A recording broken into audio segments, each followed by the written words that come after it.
Bonjour à tous, on se retrouve aujourd'hui pour une nouvelle émission du Dealmaker Show. Je suis extrêmement bien entourée ce matin puisque je suis avec 4 personnalités qui vont nous parler private equity. On a réalisé avec la rédaction de Décideur Corporate Finance un dossier spécial sur les duos fonds et participation. On les a appelés les faiseurs de roi ou les faiseurs de ROI. J'espère que vous appréciez le jeu de mots. Et en fait, on s'est rendu compte le long des interviews, et puis on le savait un peu déjà, que finalement, c'était pas tant le ROI qui comptait, mais plutôt ce lien qui unit les fonds d'investissement et leur participation justement pour les accompagner dans leur croissance. Alors, je vais d'abord me tourner vers Sabrina et Amandine. Euh, alors, Amandine Euraseo a pris une participation au sein d'Aromazone il y a quelques années. J'aimerais bien que vous me racontiez un peu comment ça s'est passé. Et puis, ce duo, il est un peu particulier puisqu'en fait, il s'est fait pour le deal, grâce au deal. Donc, racontez-nous un peu comment ça s'est passé et puis comment ensuite l'histoire du duo Euraseo-Aromazone s'est déroulée dans la durée. Merci. Aromazone, à l'origine, on travaille dans une équipe qui est sectorisée. Donc, on a tendance à, de façon proactive, regarder les tendances de marché, les tendances porteuses. Et Aromazone s'inscrivait dans un sous-segment qui nous intéresse particulièrement, qui est le segment de la naturalité et du consommer mieux. Aromazone est une société familiale du sud-est de la France qui était à l'époque dirigée par deux sœurs. Et quand on a eu vent, et qu'on suivait depuis très longtemps, quand on a eu vent de la potentielle ouverture au capital, évidemment, on s'est excité sur le sujet. Ça a été dur de remporter ce deal ? Ah bah, ça a été extrêmement compétitif, Ouais. et je pense qu'on y reviendra, mais évidemment, dans ce genre de contexte, l'écosystème qu'on s'est créé autour de soi est absolument fondamental pour être en capacité d'être le gagnant, si on peut dire ça comme ça. Et donc, dans le travail qu'on peut mener à l'origine de l'analyse du dossier, on s'entoure à la fois d'experts anciens managers et actuels managers pour nous aider à analyser l'opportunité, puisque nous sommes des financiers, mais on ne prétend jamais être aussi compétents sur l'analyse du marché que les opérationnels. Et c'est là où la rencontre avec Sabrina s'est faite, c'est ça ? Effectivement, notre environnement, mon réseau m'a de toutes parts recommandé de rencontrer Sabrina Erlori, qui à l'époque était en poste. Et dans une équipe de plusieurs managers, Sabrina Erlori nous a rejoints. Et ça a été très dynamique, très énergique, dès la première réunion, je crois. Ouais, donc c'est d'abord un fit humain en fait, qui s'est fait au-delà du côté professionnel, du côté technique, du côté financement. C'est un fit humain qui vous a rejoint, réunis toutes les deux. Sabrina, vous l'avez vécu comment ? Je ne suis pas sûre que concernant Amandine, le fit humain puisse passer complètement avant l'expertise métier et opérationnel. Mais oui, clairement, c'est ce qui fait la différence. Moi, j'étais à l'époque contactée par plusieurs fonds sur ce deal. Je les ai tous rencontrés. Et moi, en ce qui me concerne, en tout cas en ce qui m'engage, j'ai toujours eu la espèce de prescience qu'Aromazone avait évidemment de la valeur économique à créer, mais surtout un enjeu sociétal très fort. Il y avait énormément d'immatérialité dans la marque, qui était aussi accompagnée à un changement culturel, mais doux. Et j'avais envie en tout cas, je me suis projetée dans la personnalité d'Amandine et de ses équipes, dans notre capacité collective à y arriver. Je crois probablement plus avec cet interlocuteur qu'avec les autres. Et ça, moi, c'est ce qui a fait que je me suis dit qu'Amandine était évidemment la personne avec qui je pensais que je pouvais mener à bien cet exercice qui était quand même pas simple, hein. Et je crois que c'est là où le fit humain devient absolument essentiel. On passe par des moments très galvanisants, mais aussi par des moments très difficiles. Et il faut non seulement être aligné intellectuellement, mais être aussi aligné dans le cœur, hein, dans les valeurs et dans la vision. Et ça, c'est fondamental. Mais je pense que c'est un point extrêmement important. L'investisseur est évidemment important dans le projet entrepreneurial, mais il ne se passe rien sans équipe de management forte. On est sur des projets qui sont extrêmement engageants. On est dans des projets qui demandent pas mal de sens d'abnégation parfois, et où parfois les choses se passent très bien, mais parfois les choses se passent moins bien. Et je pense que la relation humaine, elle est testée.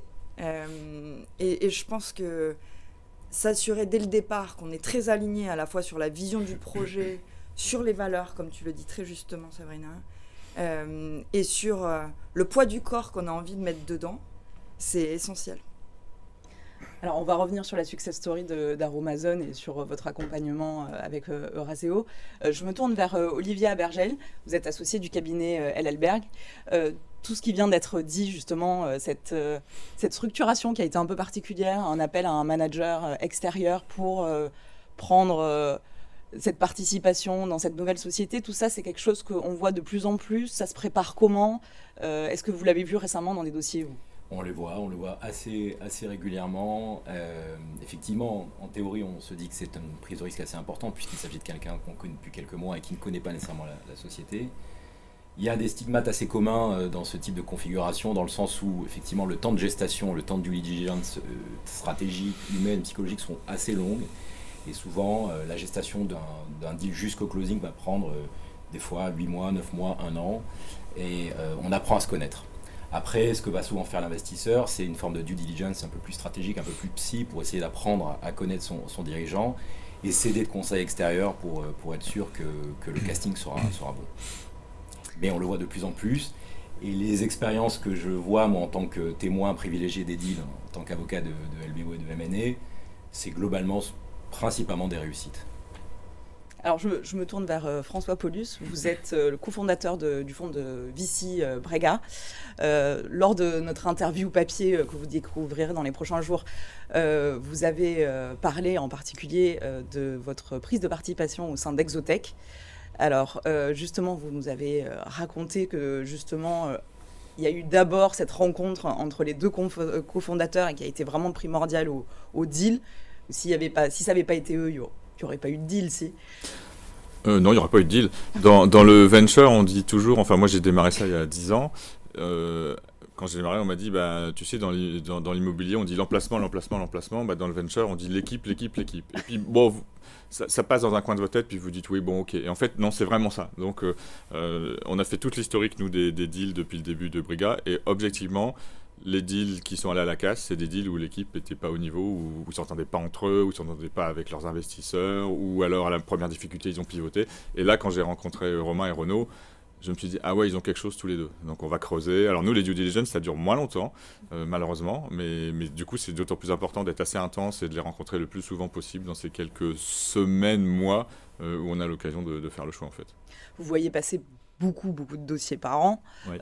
Vous avez sur votre bureau, j'imagine, des tonnes et des tonnes de sociétés. Comment vous arrivez à identifier ces personnalités-là qui vont porter l'entreprise plus loin, qui vont justement faire le lien avec vous pour que ça se passe bien? Comment on arrive à identifier tout ça? Ouais, c'est toute la difficulté parce qu'effectivement en venture on voit, ça va vous effrayer, mais on voit passer quelque chose comme 5000 dossiers par an. Alors on les rencontre pas tous, on en élimine déjà 4000 sur la base du deck pour des raisons X, Y ou Z, pas dans le scope, etc. Mais on en rencontre, nous chez Brega, à peu près 1000 par an. On est sur différentes géographies, on n'est pas que à Paris, on est Paris, Londres et Barcelone. Et assez vite, effectivement, il y a fit ou pas fit avec l'équipe, parce que quand même c'est important, même s'il y a l'analytique, il y a tout le reste, mais s'il n'y a pas le fit, on va quand même passer entre 5 et 7 ans au bord de cette société. On a nous aussi une scaling team qui, comme son nom l'indique, va aider les boîtes à grossir, donc s'il n'y a aucun fit, on fait ça aussi pour le plaisir, on ne fait pas ça que pour l'argent, j'ai envie de dire. Donc s'il n'y a pas de fit, déjà, on laisse tomber. C'est dans l'intérêt et des entrepreneurs et de nous-mêmes. Et après, mais c'est toute la difficulté, c'est comment en quelques mois, vous savez qu'une équipe dirigeante, en général, il y a un peu les b.a.-ba, ça y est, éviter les solo founders, être plutôt 2 ou 3, être plutôt complémentaires. Si vous avez 3 ingénieurs ou 3 écoles de commerce, c'est plutôt un mauvais début. Enfin, voilà, donc il y a quelques petits tics comme ça. Mais après, il n'y a pas de recette miracle. Hein. Il y a 30 ans, on faisait des études graph graphologiques. Enfin, je pense qu'il n'y a pas de recette miracle. Nous, on essaie de les voir le plus souvent possible avant le deal. On essaie de discuter avec eux, de parler de choses perso, de choses pro. Si vous avez une recette miracle, moi je la prends, mais j'en ai pas. Les analyses graphologiques, ça a fait ses preuves ou pas du tout? Je crois que non. Enfin, en tout cas, je crois que c'est passé. Ou des tests psychologiques peut-être? Alors, il n'y a pas des tests psychologiques, mais il y a des tests qui... On commence à regarder ça, nous, effectivement. Plutôt de dynamique d'équipe, en fait. Ça peut être intéressant, effectivement. Je me tourne vers Olivier pour qu'il parle un peu à la place des managers, puisque là, on s'est posé la question, vous, comment vous sélectionnez une entreprise qui va faire la différence? Finalement, quand vous accompagnez des managers dans un process où ils veulent se tourner vers un fonds pour les accompagner dans leur croissance, comment vous les aidez justement à choisir le fonds qui va faire la différence? C'est souvent pas facile. Quand c'est des belles pépites, elles sont très convoitées. Justement, c'est quoi qui fait cette petite bascule côté manager? Alors, côté manager et fondateur, puisque notre terrain de jeu, c'est surtout les fondateurs majoritaires sur les ETI. Mais c'est à peu près la même chose, parce que souvent, ils ont également ce statut de manager. Je vais vous dire une lapalissade ou une tépine, comme dirait un Gen Z aujourd'hui. Mais c'est la confiance. C'est la confiance. Et tout est beaucoup question d'humain. Surtout sur une opération primaire où on découvre des codes, on découvre un écosystème, on découvre des éléments de langage, on découvre des postures, et tout ça va très vite parce qu'il y a l'avocat de M&A, il y a la banque d'affaires, ils vous mettent tout de suite dans une lessiveuse et il faut s'adapter. Donc d'abord c'est une confiance. Ce qui est très important, c'est dans le cadre des négos entre le fonds et quand je suis conseil de fonds, c'est pareil, j'essaie de le faire comprendre, mais c'est très important de ne pas laisser trop de traces dans les négociations, d'essayer d'aller droit au but et de se battre vraiment sur les vrais combats et que les négociations soient un bon souvenir. Ça, c'est la première chose. Et après, effectivement, essayer d'être empathique, d'entendre. Et l'empathique, c'est une gymnastique intellectuelle qui est très dure à travailler. On croit tous qu'on est empathique, mais en fait, c'est pas si simple que ça. Donc, c'est très important de capter les signaux faibles chez le fondateur, d'essayer d'entendre ce qu'il veut et de s'adapter et surtout de ne pas sombrer à une tentation de velléité sur les négos quand on sent que le deal est intéressant. Notamment le juridique et le financier, la structuration du deal n'est qu'un accessoire, n'est qu'un instrument, mais ce qui est très important, c'est le projet stratégique avant tout. Alors pour revenir sur la success story d'Aromazone, c'était un projet industriel qui était alléchant. Vous l'avez dit, Amandine, tout de suite quand vous avez su qu'il cherchait un partenaire, ça vous a attiré le regard tout de suite. C'était une société qui était à haut potentiel, mais qui n'était pas complètement à maturité quand vous êtes arrivé.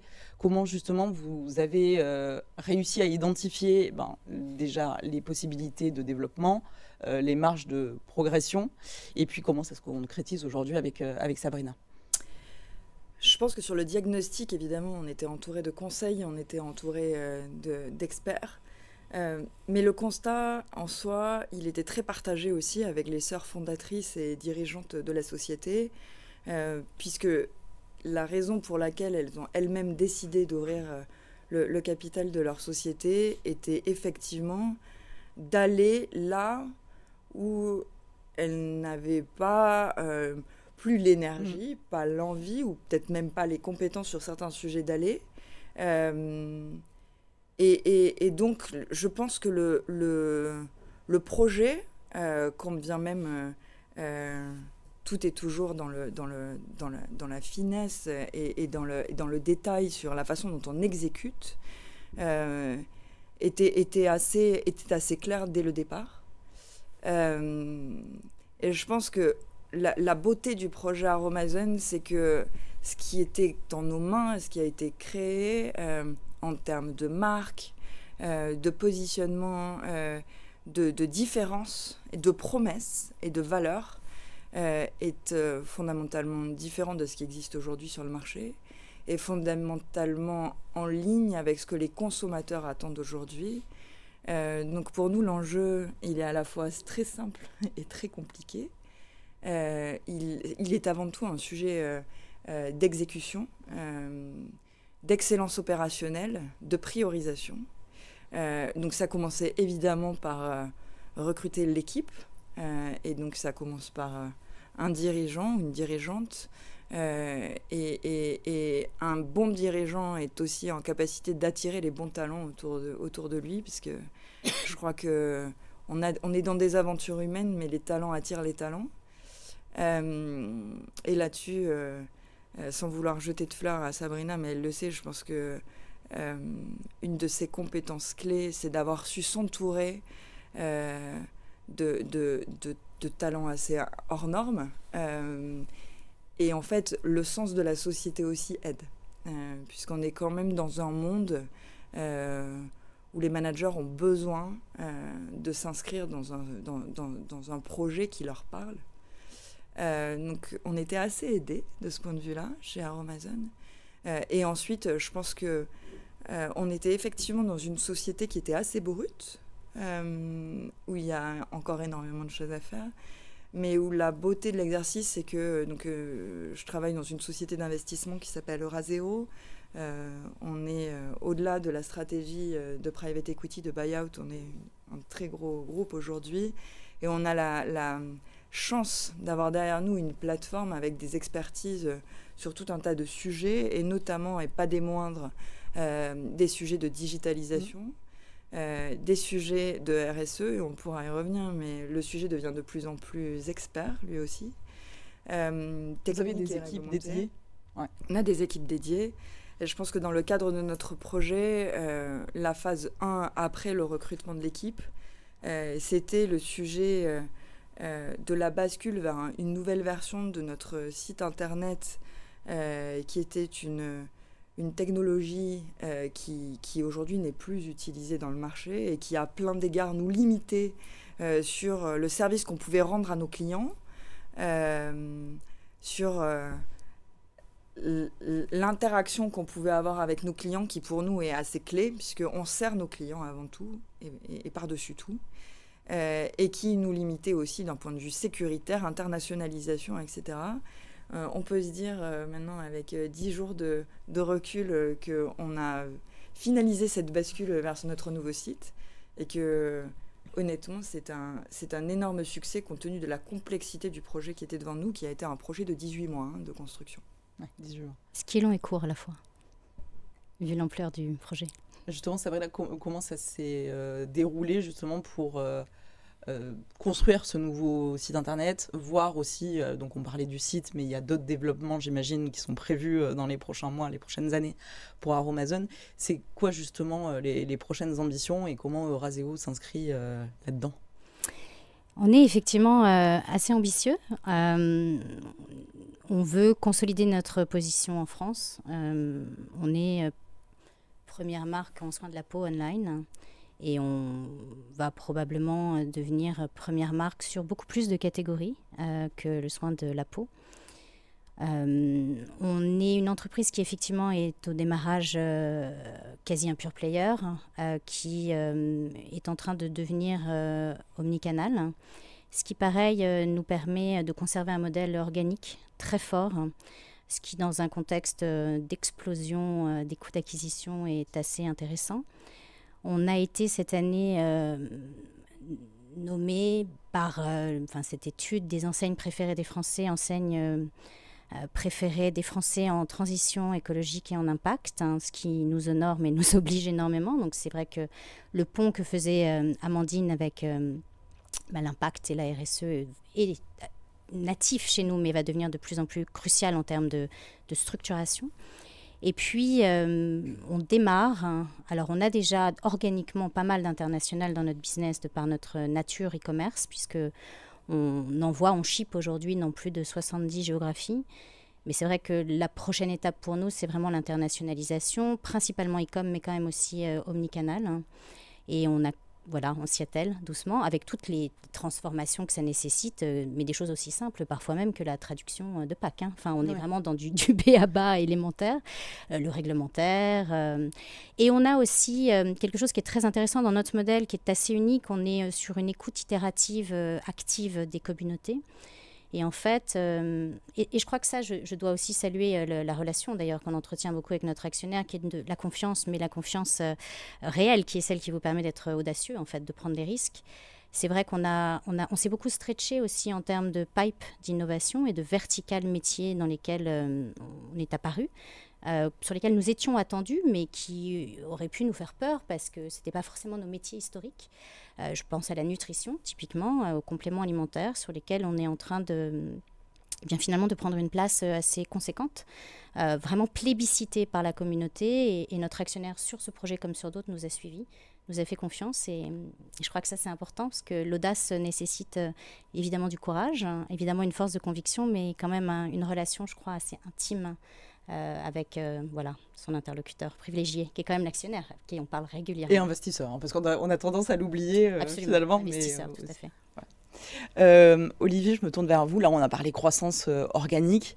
Vous êtes aussi très familier avec ce qu'on appelle la croissance externe. Vous avez réalisé beaucoup de beaux bolt-on ces dernières années.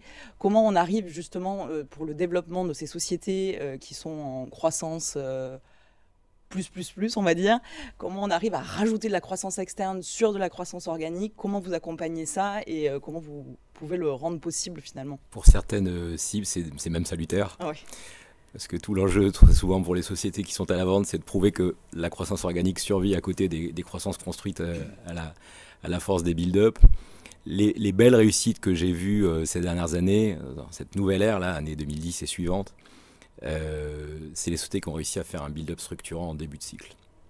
Et un build-up structurant, c'est souvent un build-up soit très important en termes de positionnement d'activité, quelque chose d'extrêmement complémentaire, soit un build-up sur un concurrent qui fait une taille significative.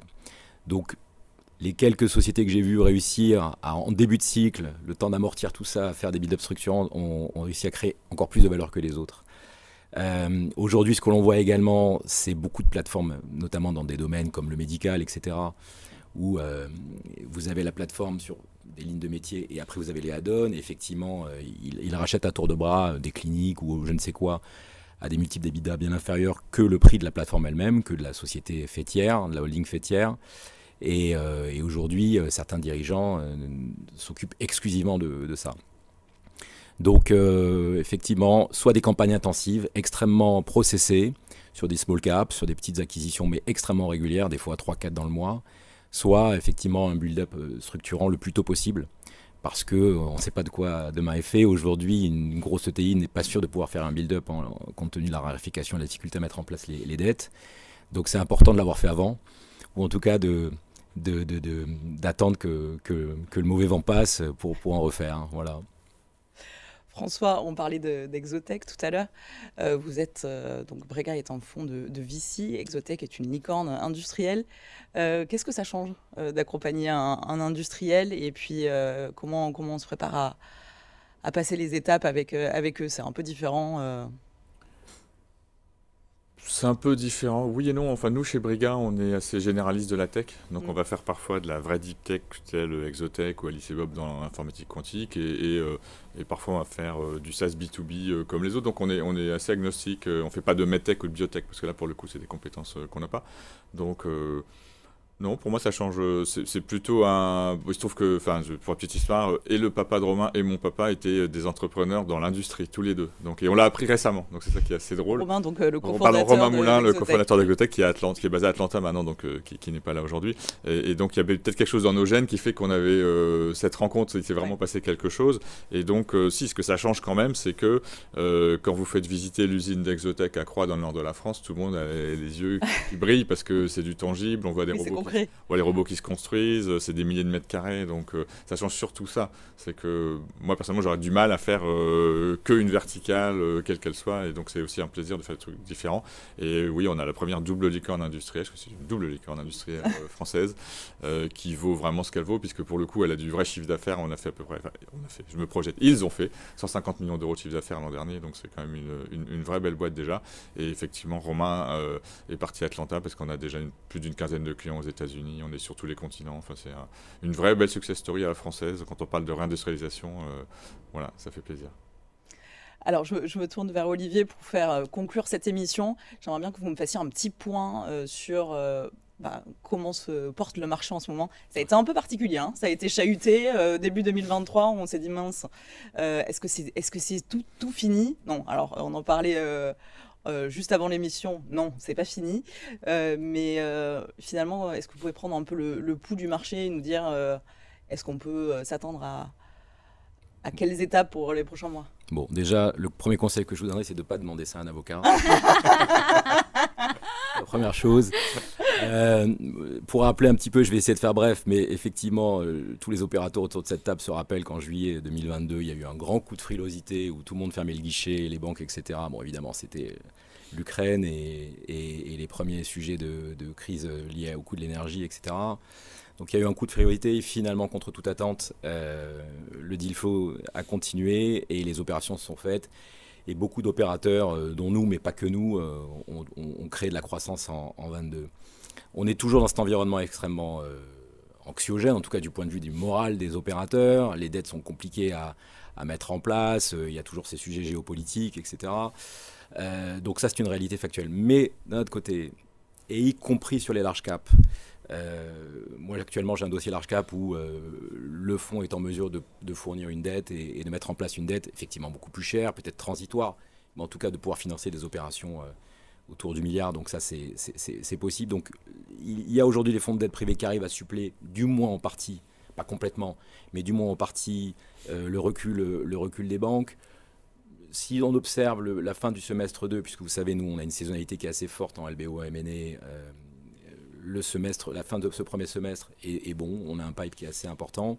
Quand je parle aux M&A, aux banquiers d'affaires, ils me disent qu'effectivement, il y a un pipe qui pointe à l'horizon et qui pourrait laisser un espoir sur des deals qui peuvent se closer fin d'année ou début d'année 2024. Effectivement, je ne dis pas qu'on rase gratis, mais les valos sont quand même corrigés, ce qui est quand même assez vertueux pour tout le monde autour de la table. De normalisation après ce qu'on a vu ces dernières années. Et en fait, tout ça nous oblige effectivement à reconsidérer peut-être un peu notre modèle, à reconsidérer un petit peu notre façon de faire ces dernières années. Ça nous oblige évidemment sur les leverages qu'on va mettre en place pour essayer de raison garder, surtout s'il faut en laisser compte tenu de la nécessité de faire des build-up. Ça nous oblige aussi sur la façon, effectivement, l'humilité qu'on peut avoir par rapport à un deal et à sa pérennité, et de se dire, d'une part, ce qu'on s'est dit aujourd'hui, la confiance, et deuxièmement, peut-être le partage de valeur. Il y a des pays où le partage de valeur est élargi, où on l'élargit non seulement au cercle 2, comme on le fait en France, mais on le fait au cercle 3, au cercle 4. Il y a même des pays où tous les salariés ont droit à de l'equity.